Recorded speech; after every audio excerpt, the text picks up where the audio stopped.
All right, Shalom. I'd like to give all praise, honor, and glory to my power, Yahweh, by Hashem, Yahweh Shai, double honors to the elders and apostles of Great Millstone, honors to the elders I'm under, Elder Sekalah, Elder Yahweh Call. Peace, blessings, protection to the men, women, and children who's currently waiting for the return of our Adawan power. 1/3 of our people, which is a great number, which is as the sand of the sea. All right, because basically our people are as the sand of the sea, which can't be numbered. So out of this place, a great number of people, despite that this place is going to be destroyed with nuclear fire, a great number of people is going to be saved, all right, through the spirit and power of Yahweh by Hashem Yahweh Shai. But this is one of those go on a word search with me, and just meditating, because sometimes you can pull a lot from just one scripture. All right, this knowledge is much more vaster than we can imagine. And the word that I want to go in on is stability, and just pull some definitions and different scriptures and contexts and a meaning and how we get understanding as well from these things, because it's good to meditate and also good to write some of these things down.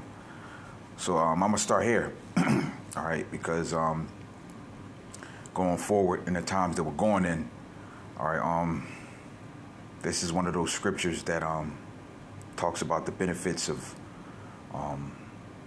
being attached to or intermeddling with wisdom constantly. All right, this is the book of Isaiah 33:6. Wisdom and knowledge shall be the stability of thy times, and the strength of salvation, and the fear of the Lord is treasure. So let's go into what the Bible calls stability. All right. Strong's H 530. Emunah. All right, so let me see the outline biblical usage, but I'm going to go to the Strong's definition. Literal firmness, figuratively security, morally, fidelity, faith, all right, office, stability, steadity. But I was just defining these words, firmness, which most people know. This is firmness, the quality of having a solid, almost unyielding surface or structure, all right? The application of steady but not excessive power or strength. Steady, all right, being the same, all right, throughout various time and situations, all right. It's a scripture that says something about the Lord changeth not, all right. He's the same yesterday, today, and forever. Roughly paraphrasing, all right. Nothing can move the Lord, and he sent his son as an example because he conquered the world pretty much, all right. And pursuant to John 16:33, all right. So it says resolute determination and strength of character, all right. And these things are beneficial for a man in this day and age as we live. We pretty much in the shadow of death, man. Fidelity, faithfulness to a person calls belief, demonstrated by continuing loyalty and support, and that's how we feel in this truth, all right. And our loyalty should be to Yahweh by Hashem Yahweh Shai, and committing to His will. I'm gonna slide down. It says the degree of exactness with which something is copied or reproduced, all right. And Yahweh Shai is that forerunner. Steadfast, the quality of being resolutely or dutifully firm and unwavering, all right. And I'm gonna just get one more, and then I'm gonna go into something else. A couple precepts, all right. This is steadiness, all right. The quality not shaking or moving. The quality of being regular, even and continuous, and development, frequency, or intensity, all right. Being regular, being the same. All right, being firm, even when things get rough. All right, when things get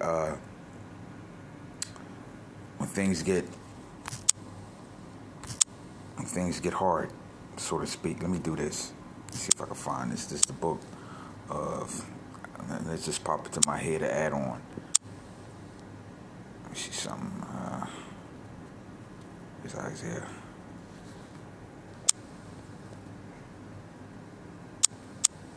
Let me see something.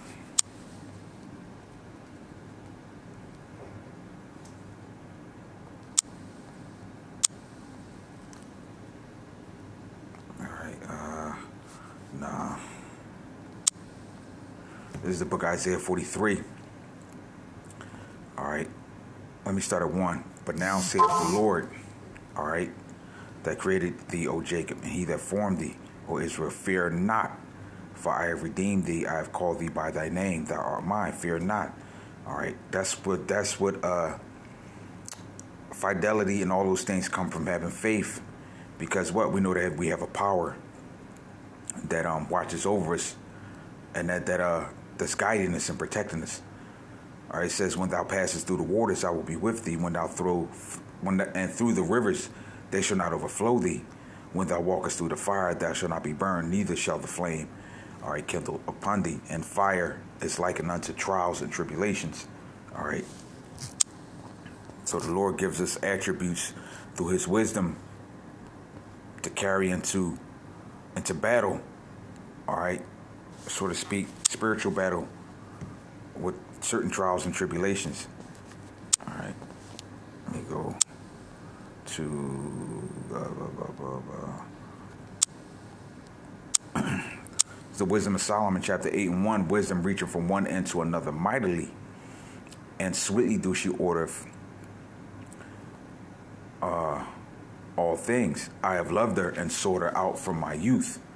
I desired to make her my spouse, and I was a lover of her beauty. All right, make her your spouse. So this is a personification in which the scriptures has tons of personifications in them.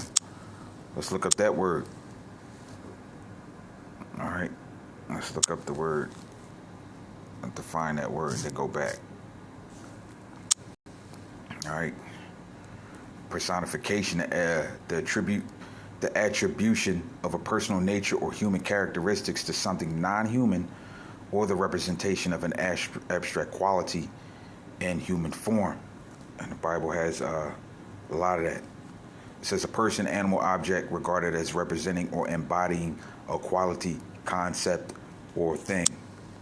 So we go to back to this.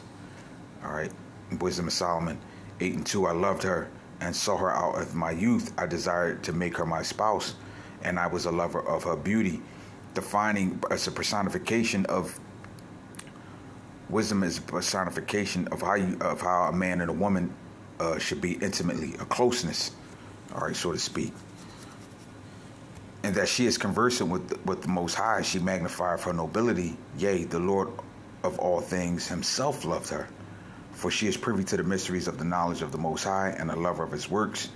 If riches be a possession to be desired in this life, what is richer than wisdom, that work of all things?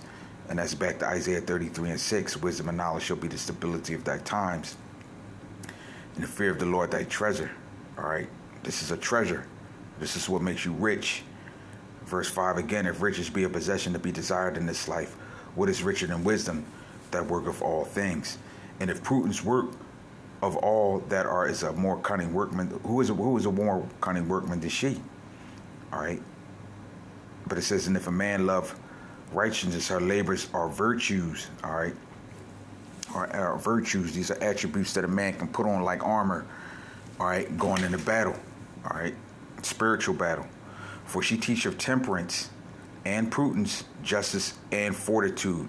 A word likened unto stability, fortitude, which are such things as men can have nothing more profitable, all right, in their life, especially in a time where lives are being cut short, all right, where people are not even coming close to their full potential, all right, because we live in the shadow of death, pursuing to Job 10 and 22. This place is nothing but snares and nets, all right, especially for you so-called blacks, Latinos, and Native Americans. Verse 8, if a man desire much experience, she knoweth things of old, and conjecture aright what is to come. She knoweth the subtlety of speeches, mysteries, and can expound dark sentences. She foreseeth signs and wonders in the events of seasons and times. Therefore, I purpose to take her to me to live with me, knowing that she could be a counselor of good things and a comfort in cares and griefs. And you see that this life is just that. Cares and grief, meaning the word, the KJV definition of cares is basically worrying. All right. So cares and griefs. All right. Because this is a comfort. All right. So let's go here. Let's go to, slide out of this and go to just meditating on wisdom.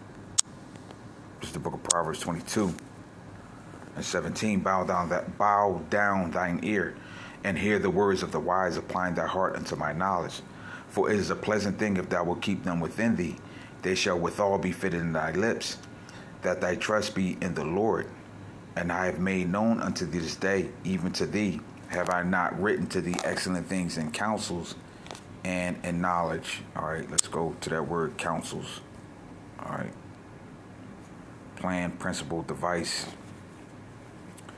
To consult, purpose, devise, plan. All right, and all these things a man uses, all right, in the spiritual realm, all right, going through this life, just trying to navigate through this life, all right, and dealing with life in general, all right, this captivity. And let's go here, and I'm gonna just close out on this last precept, all right, because this is a beautiful thing.